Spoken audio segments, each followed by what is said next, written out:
komera nshuti yo mu buto diaspora mwana wacu.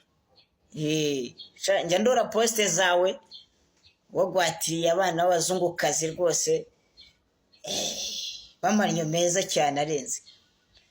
Impamvu itumye nkwamagara rero ngenda se no ku ntego dore na n'utumega mba nifitiye.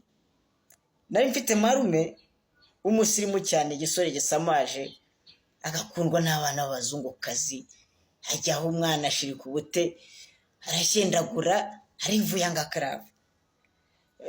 Mu minsi itari myinshi mungu asigangana nk'urudodo acisha hasi hejuru, ducukubiri n'abaturanyi bitwa abarozi ngo kuraboneza ibigunda arahira ngo bitanga ikiza.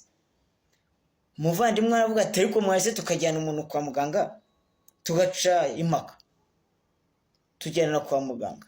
Muganga aravuga ati mwararengeranye mwararangaye, tumuntu ni kimungwe igeze mu nzara no mu musatsi, iyo ni sida. Impamvu rero itumye mbikubwira ibyo njya nkubonaho izo poste zawe rwose urarya uri menge, aho uri ni ku isoko ya sida.